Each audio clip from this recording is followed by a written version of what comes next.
My name's Laila Willbur. I live here in Seattle, Washington. I'm the director of coffee for Cherry Street Coffee House. Cherry Street's owned by my father, so it's my family's own business. We have 10 locations here in the city. I've been around for about 20 years. Some of the challenges that you face as a competitor can vary depending on where it's at. Last year, the USBC was here in Seattle, so that cut out a lot of the challenge of shipping your stuff, packing your stuff, making sure nothing breaks. If you don't have access to maybe the signature drink products that you had where you were practicing, so you need to find a grocery store that carries everything. Maybe the milk is different than what you've been practicing with. You have to figure out what the local milk is, how it's going to work with your coffee. So it's really, I think the first challenge that you have as a competitor is getting acclimated to where the competition is going to happen at. I was lucky that I had it close at the USBC, but for the WBC I had to travel to Italy. So Rimini, Italy is not necessarily an easy city to navigate. They don't have a crate and barrel if anything broke. I didn't know what local products they had. I didn't know anything about their milk. So that was a huge challenge to walk into, is just, what am I going to do if something goes wrong? And especially coming down to, if you speak the language of where you're at, that's going to be a big hurdle depending on where it's at as well.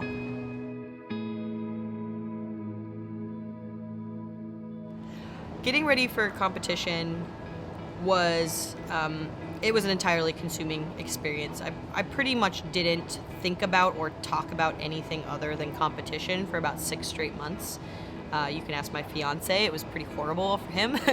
But it's something you work really hard for. So if it doesn't consume your life, I would be shocked. They probably don't care about it a lot if it's not something that you're thinking about all the time.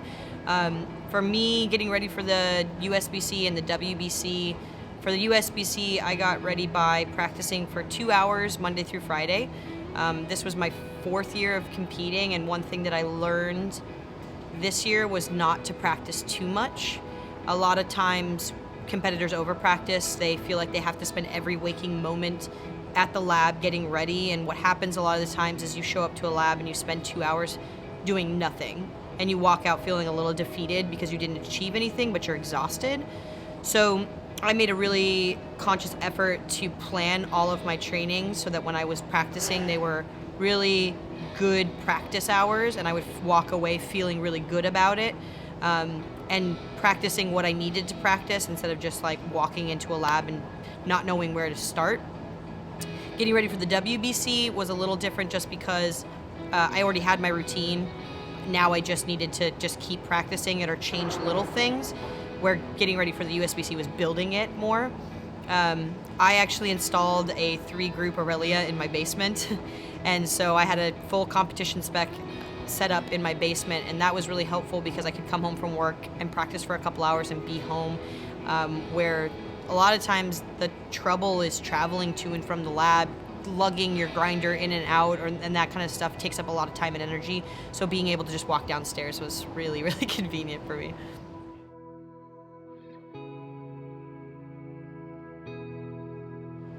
What I would say I was least prepared for WBC would be that I'd never been to the WBC. So for me, my only experience with judges was, for the most part, American judges.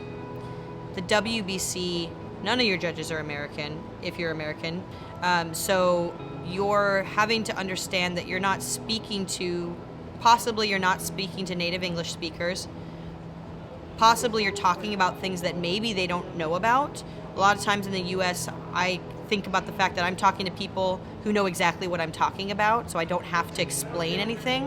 And it's not to say that the WBC judges are not as knowledgeable, but they're from completely different parts of the world. They have completely different experiences, and so they might not know what I'm talking about because maybe their experience is different than mine. So I would say that I was a little unprepared for the fact that I was speaking to people I didn't know also. I know all the judges in the U.S., so I'm talking to my peers, I'm talking to my friends, I'm talking to people who have judged me before. These were people I'd never met before, didn't even know their names. So I would say that was something I didn't in going into it, I knew that was going to happen. But I guess when I got on stage and looked at these 7 people and realized I didn't know any of them for the most part, that was something that was a little bit, jolting. So to become a sanctioned body for the WBC it's quite a long process. It's not something you can necessarily just do. You have to have supporting evidence that you are an organization that has already put on certain events. So if you've never done a barista competition in your country, or even really like a latte art competition, or you've never done any sort of community events, you wouldn't actually be able to host a national barista competition. So for the Iranian baristas that I was working with, the first time I met them was 2 years ago. They had never done anything other than maybe like show up at each other's coffee shops and make coffee together, but they wanted to become a part of the world coffee community. And so I expressed to them that they needed to start building a community, reaching out to other coffee shops and reaching out to other baristas and start to form their own little group and their own community. So they formed the Iranian Barista Guild. They hosted their first barista jam kind of thing, and I think like 7 people showed up, but it was really big for them at the time. But over the course of those 2 years, they hosted their latte art competition. As they started to form, bigger companies started to reach out to them.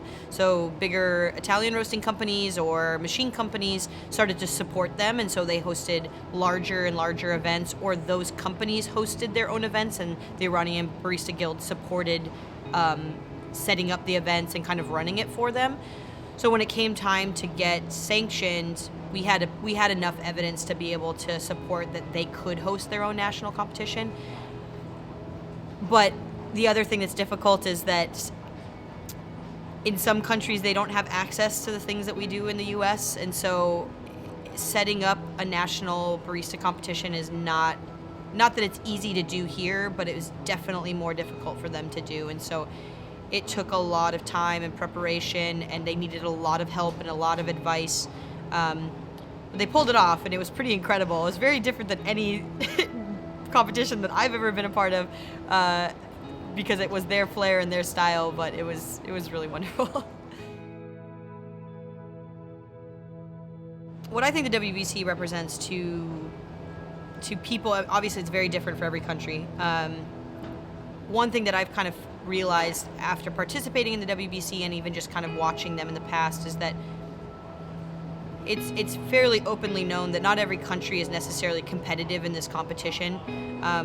Not every country has the infrastructure or the knowledge to be able to support a competitor coming here and actually being able to advance to the semifinals or so on. And so for, I would say, most countries, this is just an opportunity to be a part of something bigger. It's a chance for them to be a part of a global coffee community, for their country to be represented and acknowledged, for them as a professional barista to be represented as one of the best baristas in their country. And it's more of a kind of a nationalistic, like, I am a part of something bigger and this is my country. And then there's the competitors who are there to compete. I believe last year, yes, I was representing the U.S., but it wasn't like, I didn't have a U.S. flag wrapped around my shoulders. It wasn't so much of I'm representing my country as much as I'm here to compete in a barista competition, because I'm a barista competitor. This is 5 years of doing this.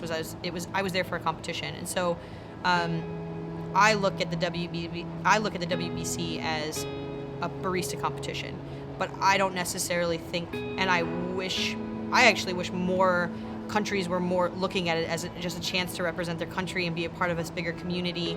And I will say that I think people love that about the competition, though, is when the Iranian Barista Champion was competing yesterday, or he got competing on Friday, I had a number of people come up from New Zealand and Italy and just all over the world and say, this is what the competitions are about. Yes, we're here to crown a champion, but in the end, we're here to introduce more people in the world to what specialty coffee is. And this person coming from a country that is very new to specialty coffee, here to represent their country and bring pride to their country, for coffee, that's why we do the competitions.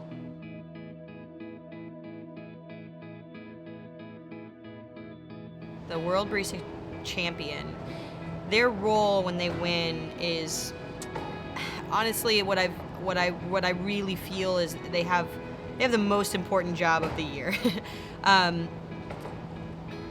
They are the representative of the barista community to the world.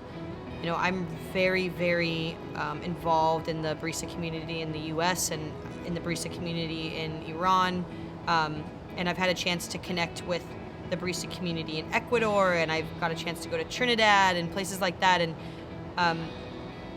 you know, for new coffee people, for new baristas, they want so bad to travel the world and go to coffee farms and know coffee celebrities, and you know, it's their lives, it's their world, and in their country though it might mean nothing. You know, baristas are not well respected in their country. It's a food service job. Their parents don't support it. There's a lot of different things like that. Where in the U.S., I look at it as you can be a coffee professional. You can make a career out of being in the coffee industry, no problem. It's totally doable. And so to be the World Barista Champion, your job is to go around the world and explain to people that this is something that's possible, this is something that's amazing, look at the opportunities that it's given me, and you can do that too. And so it's really, you're just an inspiration to people. And I think it's really important that when you participate in the WBC, that you understand that is what your job will be if you win, because it would be an absolute shame for the champion to not understand and acknowledge that and let that opportunity to be an inspiration to people go. And I don't feel that anybody has missed that opportunity, but I think it's something that you should understand when you participate in this competition. What I see for the future of the WBC is, I think it's gonna change a lot.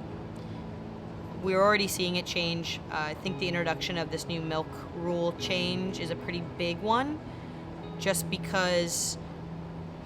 So what I feel like is that there's always been a definition of espresso, and I think the definition of espresso is changing. Which for maybe us in the U.S. that's an easy thing, or maybe in some of these progressive countries that's an easy thing to say.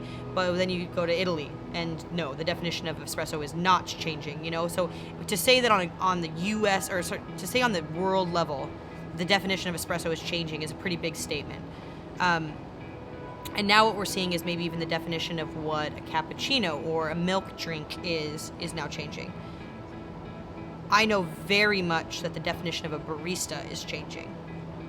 And so to say that this is the World Barista Competition, where espresso is open-ended, milk drink is open-ended, and that a barista, what that means can be open-ended, I think what we're going to see is that this rather strict and structured competition might grow and change to be something a little bit more abstract, a little bit more creative.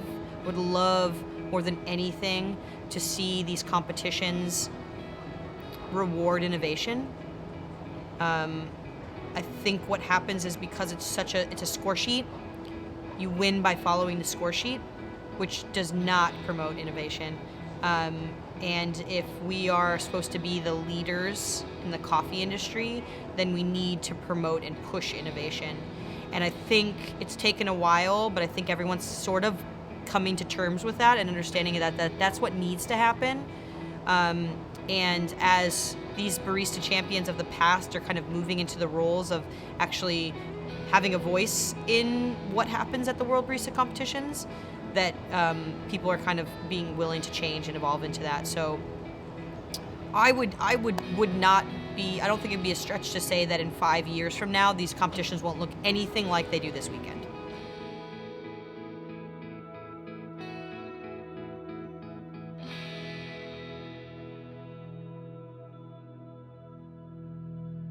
The WBC, to me, is the platform in which the baristas, the consumer-facing last hands that touch the product, get a chance to showcase their skills, their professionalism.